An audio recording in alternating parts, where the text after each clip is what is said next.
C'est la troisième convention qu'on signe après la CINOR, la CIVIS, maintenant c'est la CIRES. Nous sommes en train de préparer celui du TCO, territoire de la côte ouest, et bien sûr également de celle de la côte sud.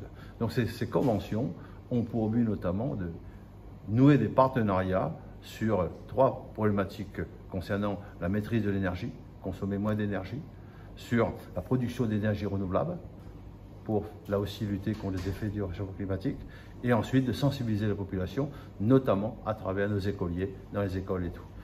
Tout ça, c'est dans le but également, quand on dit maîtrise de l'énergie, pour que nos factures n'explosent pas, au contraire, pour que nos factures baissent. Il faut prendre l'habitude de consommer moins d'énergie, comme prendre l'habitude de moins gaspiller l'eau, par exemple. Donc tout ça, c'est un ensemble.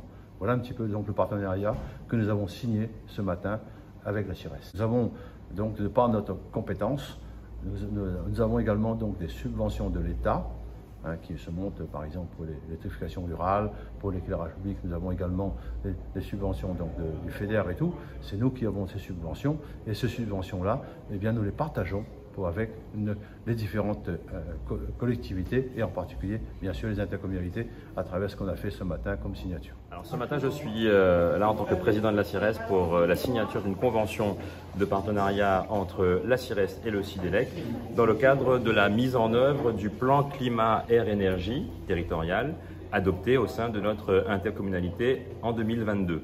Ce plan climat, il prévoit un certain nombre d'actions, 21 actions sur 5 thématiques, qui doivent nous permettre d'améliorer notre bilan carbone sur l'échéance 2022-2028. Et pour pouvoir mettre en œuvre ces actions, nous allons être accompagnés depuis aujourd'hui par le CIDELEC qui va nous proposer notamment d'associer ses équipes, son ingénierie, pour avoir une plus grande efficacité et pouvoir aussi avoir des moyens supplémentaires pour déployer ces différentes actions en vue de notre bilan carbone. Il y a une partie investissement, effectivement, mais on parle aussi surtout aujourd'hui de complémentarité, d'avoir notamment les équipes du CIDELEC qui ont la compétence en matière d'énergie depuis déjà un certain temps pour travailler avec les équipes, l'administration et les élus de la CIRES sur la mise en œuvre de certaines des actions figurant dans notre plan climat-air-énergie. Il y a 3 actions qui ont été prédéfinies sur 3 axes particuliers.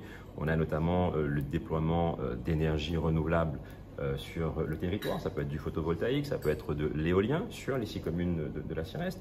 On va également élaborer un certain nombre de plans, de schémas directeurs, notamment en termes de bornes de recharge, un schéma directeur sur l'énergie renouvelable de manière plus générale. Et puis on a aussi un axe avec un certain nombre d'actions sur la sensibilisation du public à la question du développement durable et de la transition énergétique. Donc voilà les axes, les actions sur lesquelles nous allons travailler en faveur de la population et qui feront l'objet ensuite d'une communication plus précise sur comment cela va se présenter de manière plus concrète pour la population.